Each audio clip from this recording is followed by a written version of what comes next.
Morning. Yes, I'm back. I was basically struggling for agency work for 2 or 3 weeks. Just everywhere went dead. It's just the nature of the beast.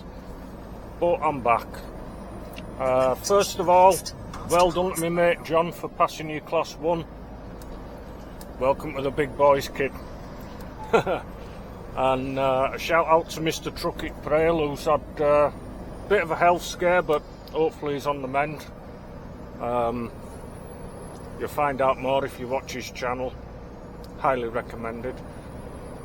This morning we're going to a little village called Hetton Hole in County Durham. Now, I came here, I think it was about 16 months ago, and I'm struggling to remember where it was, but if memory serves me right, it is very tight. The industrial estate is not the biggest in the world. So it's a bit different to what I'm used to. I mean, normally I do a lot of motorway and dual carriageway mileage. Oh, this is quite local to the depot what I'm working out of.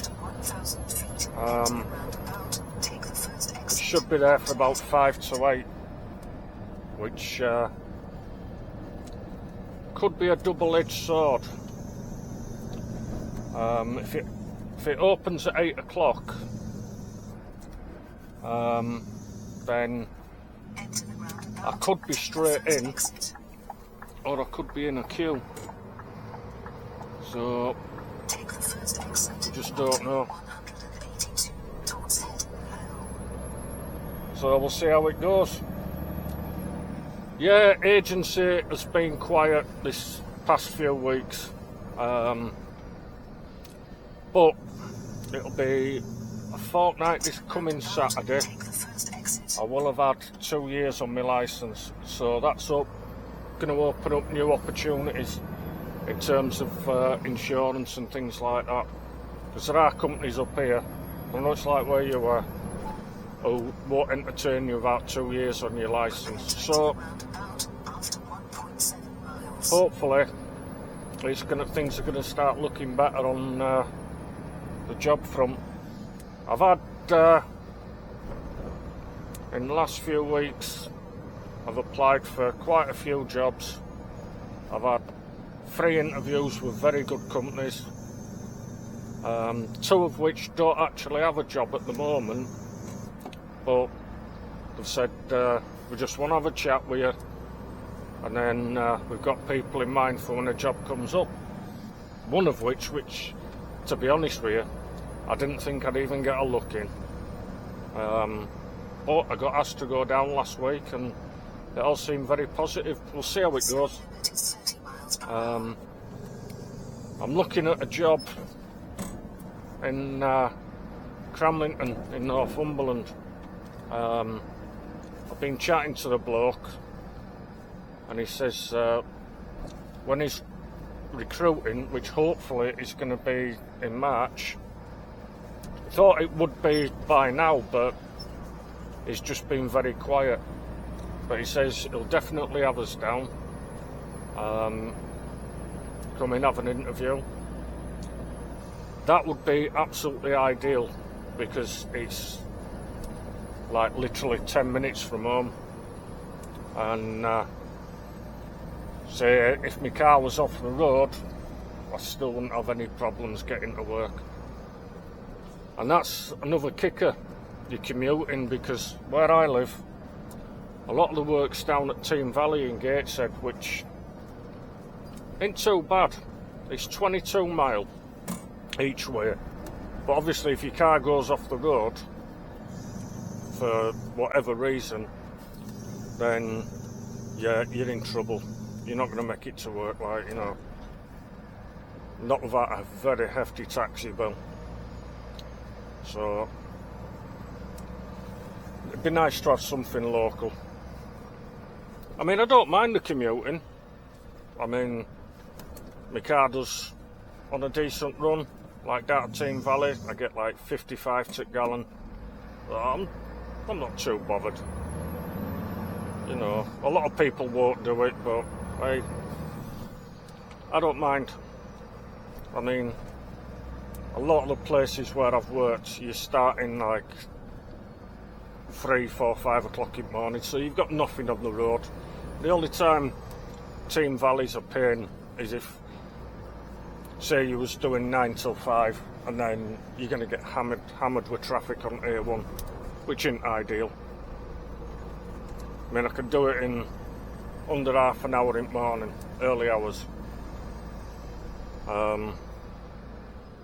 Coming out of Team Valley, especially on a Friday, if it was after 2 o'clock, you'd be looking at, what, an hour getting home.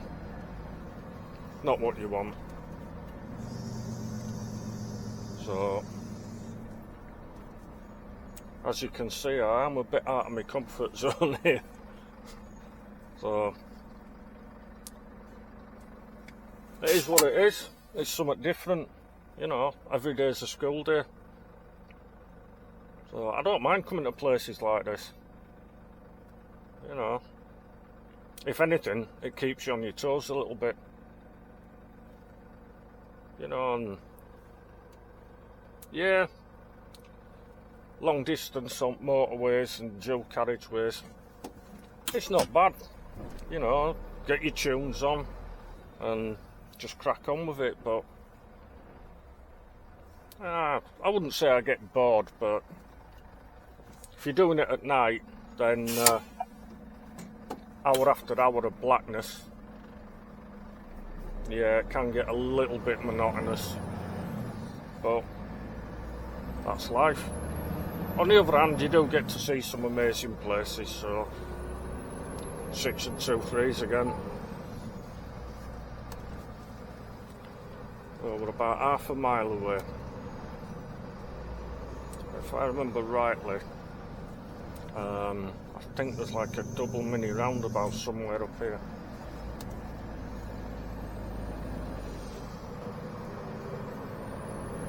So,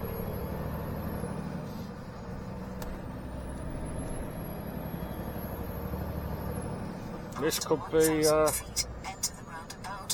I've been told, once this is tipped, ring the depot to see what's next. So, yeah, there's the double roundabout. So we'll see, that could be anywhere. I'm guessing they'll either send me to Prudder to swap trailers, or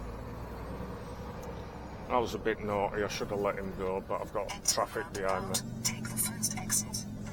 Keep an eye out here.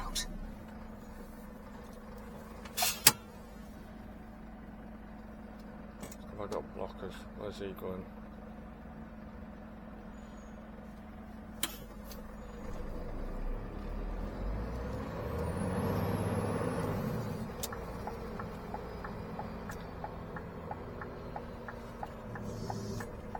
Enter the roundabout, take the second exit. When it says second exit, it means don't go down this one to your left here, which it certainly bloody wouldn't.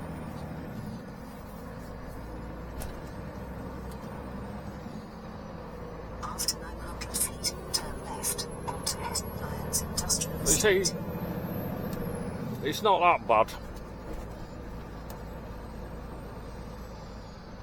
Not this one, it's the next one where that Class 2's coming out of.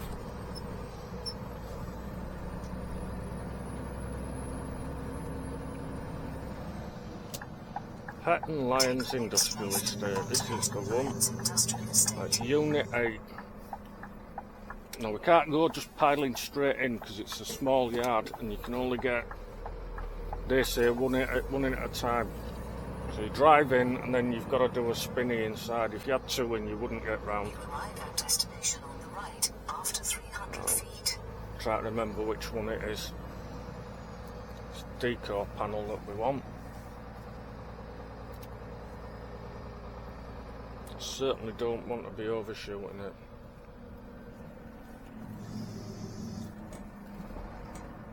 Yeah, just wander out in front of me, pal. You know what I mean? I don't mind squishing you. You have reached your destination on the right. I think we've got to go around this corner here.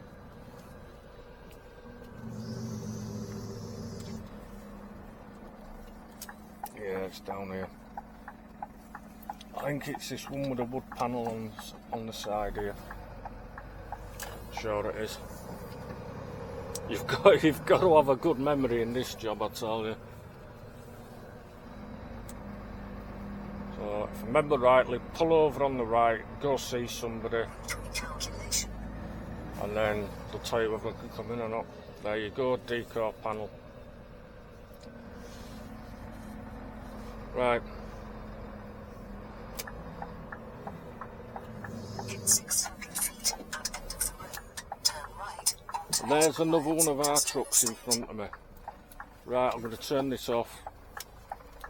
Right, we are tipped at Hettonley Hall, eventually. It took him nearly an hour to tip the truck in front of me. Well, didn't take that long for me, like. Well, we're just going to jackknife this round.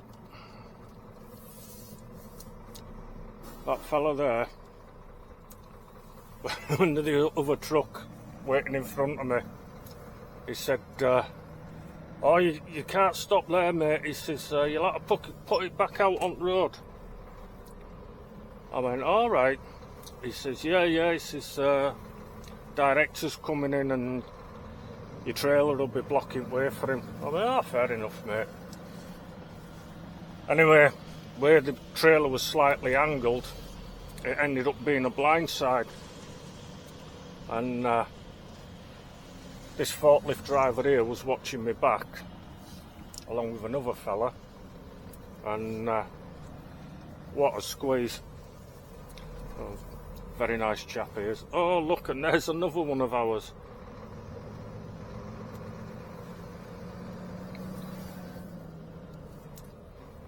Make sure I don't take his mirrors off.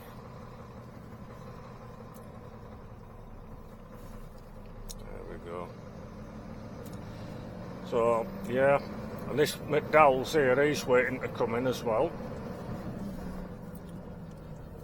So, yeah, as I was trying to blindside it out of here, oh, Keedwell, not McDowell's. As I was trying to blindside it out of there, I just got the unit past the gate and the other truck moved. Oh, don't bother now, mate. He says, and this guy here, this rigid driver, he's been blocking me in for about the last 40 minutes. Now he's blocking the street. Champion. So, yeah, he moved at last minute. So, hey, it was an experience learning to blindside. I mean, I have done it before, but I generally try to avoid it where I can. So, yeah. Right, I've been told to go to the DHL yard at Prudder, where we've got some storage space, drop this trailer, then bobtail it back to the yard at Silverlink. So, I've still got some straps to sort out on back, so I'll put it on. So, I'll put it on a bay and then I'll sort that out. I think I've got about 10 left to wind. But they didn't want me outside the truck while I was lifting stuff off, safety grounds, which, yeah, it's fair enough. A lot of places are like that now. There's this van going to try and squeeze through. I've got the right of way. It's letting me go.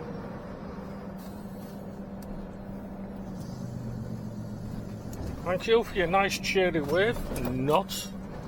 Enter the roundabout. Take the second Now exit. here's where it starts to get interesting.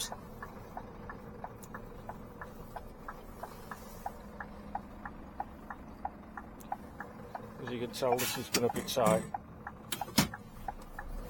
So this car's letting me go. She can't wait, and I thought that one wasn't going to stop.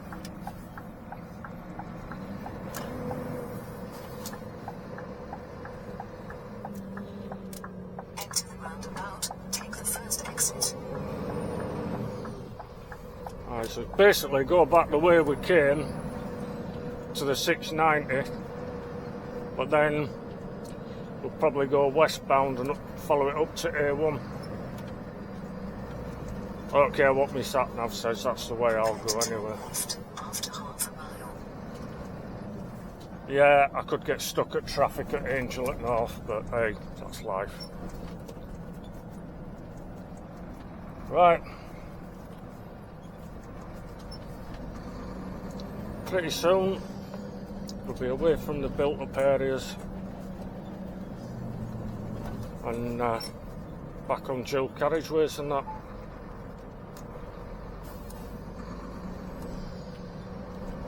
Just watching these because a lot of them round here don't seem to look like they want to stop.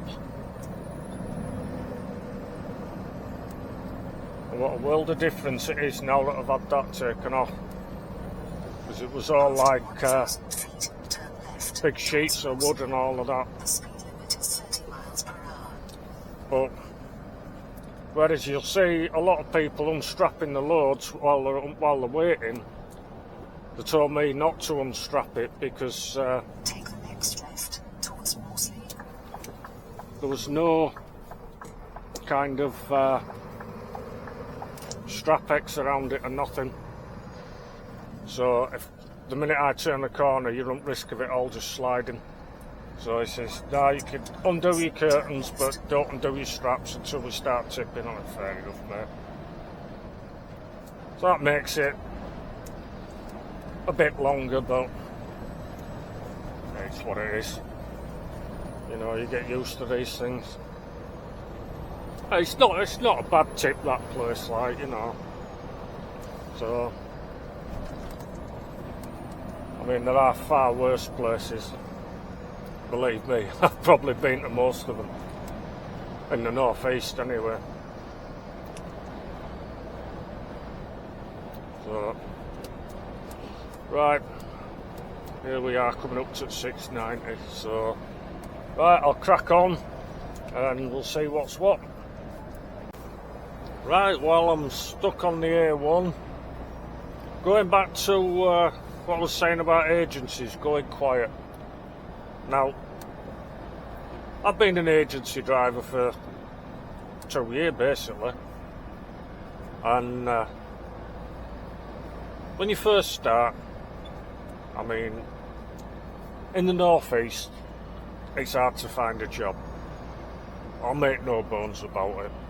Some companies will take you on, but for the most part, I think you're going to be looking at agency. And from what I've heard, it's like that in a lot of places. So, I've been lucky. I've been kept in work majority of the time. Now, how I've managed that is use a bit of cheek sometimes. You get sent to somewhere and they'll say, oh, can you go here for a week? Or 3 days or 4 days. So you go and at the end of your time, say end of week, they'll say, oh, thanks very much for what you've done this week, we appreciate it. You know, people generally are nice to you. And I'd say to people, if it was my first time there, I'd say, well, would you mind doing me a favour? I said, yeah. So you'd say, well, next time you speak to agency, if you're happy with me, would you mind giving me a bit of positive feedback, like, you know? It generally works, you know, and then you start to get a bit of a reputation then, especially with agency, because they know the clients are going to be happy. And that is the main thing, keeping the clients happy. Because if their drivers turn up there and they're no good, well, the client's just going to go to another agency, isn't it? You know, it's common sense. You're not going to pay top dollar for somebody who can't do the job. So you've got to look at that. So, and yes, you are lining your own pockets by doing it. So you've got to be mercenary like that. Once you get past 6 months, then, you know, you'll find yourself, opportunities will arise. Probably not for the best jobs, but you're in with a shout. And then after a year, it gets better. I mean, last year, I was very, very lucky because I've got a good reputation with a really good reputation with a couple of really good clients. And before it went quiet up to Christmas, I was battering the hours, well, as much as I could. And the reason for that is, you know it's going to go quiet after Christmas. You know, that is the traditional slack period. So if you can manage to have some money in bank, like a rainy day fund, well, you're not going to struggle after Christmas. You know, you need that money there to keep you going. If you're living day to day and you find yourself out of work for 4, 5, 6 weeks, which it's not unfeasible. I mean, you look at it at the moment, I mean, we're in a recession. That's official, like, you know. So work is obviously going to be quiet. But if you've got money in bank, you know, you're going to be alright. So obviously if work stays busy, you've got more money in the bank. But the main thing is, you don't want to be panicking looking for work. You don't want the stress of being worried about money, you know. So, yeah, especially on the run up to Christmas, you know, get some money behind you. Like I say, I've been getting positive responses now when I'm applying for jobs. And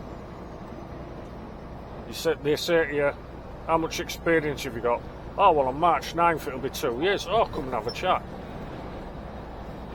You know, or phone us in March, because our insurance is strictly 2 years.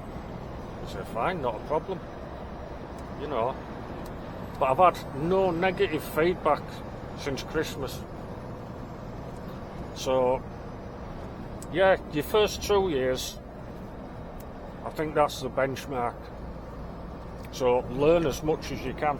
The other good thing about agency is, you know, you get a variety of trucks, you get varieties of trailers, different types of work. You can find out what's for you and what's not for you. So, yeah, you know, I don't knock it. Some people say they wouldn't do agency. Well, you know, if you want to start earning straight away, I would say it's the way to get your foot in the door. But like I say, you've also got to be prepared for the slack times. So it's just the way it is. I mean, with my original agency, who I haven't burned my bridges with, they've got a job coming up at Washington, which they want 2 years for. I've emailed my own boss over at weekend, and it's definitely Saturdays and Sundays. and then maybe a couple of shifts during the week, but the pay rates for the Saturday and Sunday, that pay me bills alone. You know, I mean, I wouldn't be rich, not by a long shot, but get another couple of days during the week, laughing. Now, a lot of people say they won't do weekends, they won't do nights, they won't do this, they won't do that. I said I'd never go tramping, but a couple of the jobs that I've applied for are actually tramping jobs. But, you know, I've been realistic about it, and I thought, my other half got laid off just before Christmas, and we weren't being quiet. I'm thinking, well, if there's going to be times when I am the sole breadwinner, well, let's look at a job where it's going to be enough for us both to live on. If we're both working, well, that's extra money going in bank, like, you know. But like I say, if something happens, sitting pretty, you know, we're not worried. So that's another thing. Plus, the quality of the trucks they was offering, you know, I mean, brand new trucks, microwaves, TVs, all that sort of thing. You know, some people would say, oh, you don't know you're born. But if I'm going to be away from home all week, well, you know, I want to be comfortable, you know. So it's as simple as that. What's that? Kids bagging road. That's people just chucking stuff out of cars. So yeah, I'm not turning my nose up at tramping, but I mean, I would be looking at, you know, is it going to be right for me? You know, and the main thing is going to be pay and conditions. I wouldn't just do it out of desperation, but we'll see how it goes. But this job at Cramlington, that's day shift, maybe odd night shift, and maybe the odd night out, because they do same day deliveries as well. So if he said, oh, a trailer needs to go down south somewhere, well, that's going to be a night out, you know what I mean? But you get paid extra for it, you know, you get the overtime, you get your night out allowance, parking paid for, who cares? You know, I can live with that. But again, it depends what you want to do. So, like I say, if you are going to go agency, well, save yourself some money up, and then you're pretty much laughing when things go quiet, you know. And also sign up with more than one agency. The only downside to that is, you know, you'll have one agency where your tax is spot on, and then other ones you might be paying like full rate tax and all of this, 20% of everything, which sounds like a bit of a kicker, but in the end you get it all back anyway. When you get it back, hey, that's another thing, you're at the mercy of the HMRC on that one. You might be lucky, you might have to wait till June, I don't know. But at the end of the day, if you're earning, aren't you? That's the main thing. So, right, let's crack on to Prudder. 9.2 miles. I might have a sneaky 15 minutes while I'm in there.